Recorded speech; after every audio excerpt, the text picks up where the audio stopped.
A reading from Isaiah chapter 63, verses 7 through 9. I will tell of the kindness of the Lord, the deeds for which he is to be praised, according to all the Lord has done for us. Yes, the many good things he has done for the house of Israel, according to his compassion and many kindnesses. He said, "Surely they are my people, sons who will not be false to me." And so he became their Savior. In all their distress, he was too distressed, and the angel of his presence saved them. In his love and mercy, he redeemed them. He lifted them up and carried them all the days of old.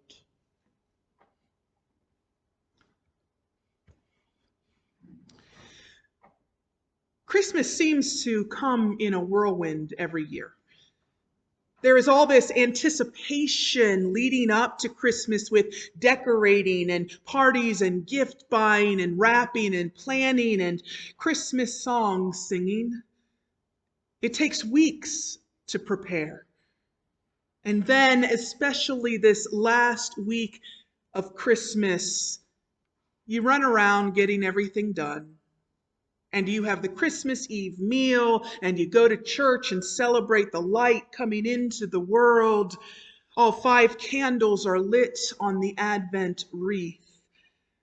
Now, if you have kids, you may still have work to do, setting out the cookies for Santa and the carrots for the reindeer, putting together that bike, wrapping last-minute presents, getting things from Santa set up under the tree. And if you're like many families, there is a big fluster of activity on Christmas morning with excitement and gifts being torn open and wrapping paper and ribbon going everywhere. And then you can relax for a bit. You may do some cleaning up and the kids play with their new toys. You may have some eggnog and watch Hallmark. But here we are the week after Christmas. And many of us are experiencing a sort of letdown. There was all this buildup before Christmas, and now what? Once the chaos dies down and everyone goes home, it's easy to feel rather down. It is easy to feel lonely, tired, bored, depressed. This is often a cycle during a Christmas season, but for some, it's where life is in general right now. Holidays that used to be fun-filled times with family and friends are now spent alone. Mornings that used to be filled with purpose and excitement are now filled with exhaustion or boredom or pain. When I first read today's passage, I thought, oh, this is great. This Sunday will be focused simply on praising God. But as I did research about this passage, I began to realize that there is a lot more depth to this passage than it appears on the outside. Yes, today's passage is praising God, but it is not from a place of everything going well, victories being won, and all being well with the world. In fact, it is just the opposite. This is a time in Israelite history when things are not going well. The people are under attack. They've lost everything. Isaiah 63 does not begin a time of praising God for everything going right. It begins a time of deep lament amongst the people of Israel. It is a time of mourning and asking for deliverance. I love how raw the Bible is. I love how one's most vulnerable, raw emotions can be expressed before God. I love especially how emotionally naked the writers of the Psalms are. They just kind of put it all out there. God, where are you? I've been crying and crying. Have you heard my cries? The darkness is enveloping me and I can see no light. I just want to die. Lamenting is a spiritual discipline that we do not practice enough. Instead, we wallow in our misery, or we ignore it, or we hide it from the world. If we do not learn how to lament, how to properly grieve, then we are simply left broken and hurting, afraid and angry. Kind of like the state our society is in right now. Kind of like the state of our denomination. Lamenting as a communal practice is a healthy and spiritual experience. It acknowledges what is going on. It admits to the disappointment, the pain, and the feelings of abandonment and rejection. It admits to the anger and the fear. It allows us to spend some time sitting in these emotions. That's okay. That's healthy. But Christmas itself is the praise in the lament. It is when we come together no matter what is going on in our lives and we remember Emmanuel, the God who is with us. Not only that, but we remember the struggles of the Holy Family. We remember their having to travel so far to Bethlehem when Mary was just about to give birth. We remember there being no place for them to stay outside of an animal barn.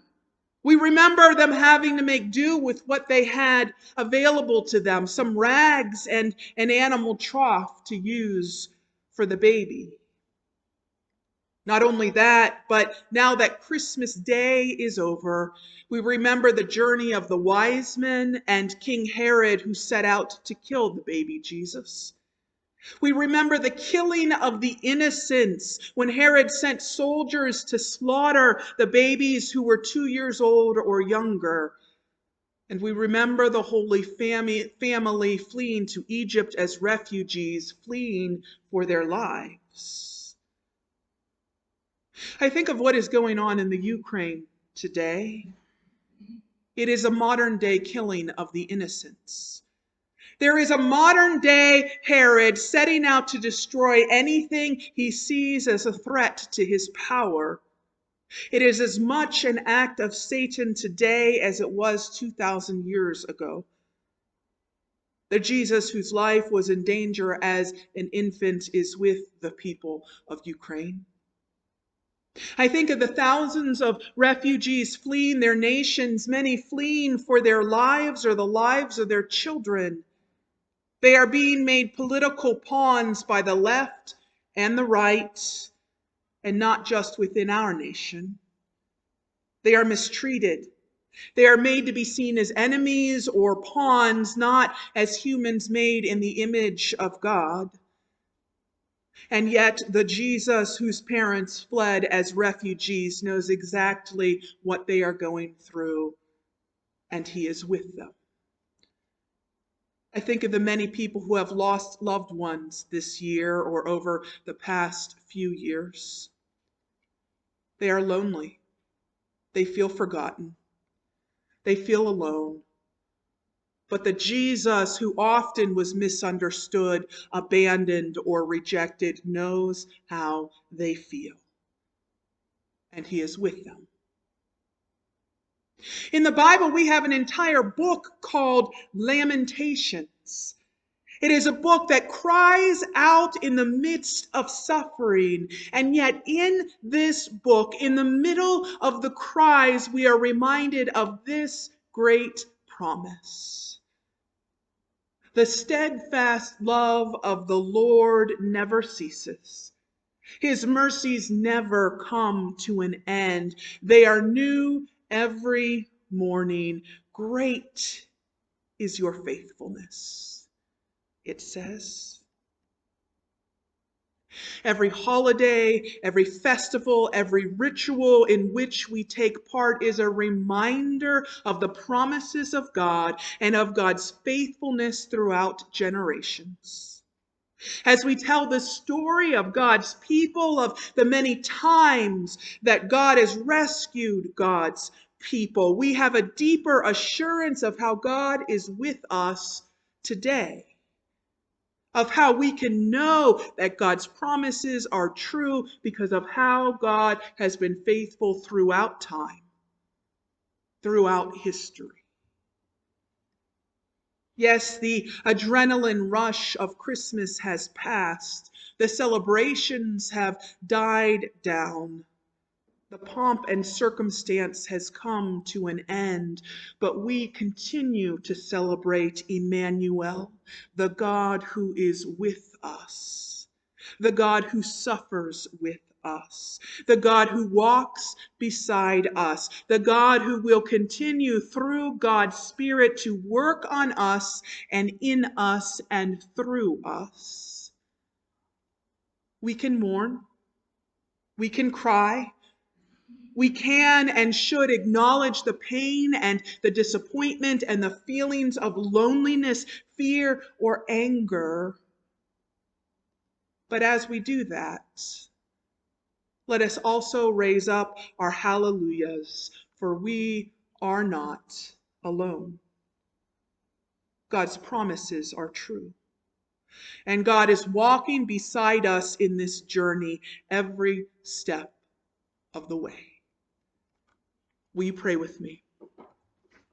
Everlasting God, we thank you for your presence. Help us in the midst of the grief to acknowledge what we're feeling and yet to praise you, for you are ever near. You are ever present.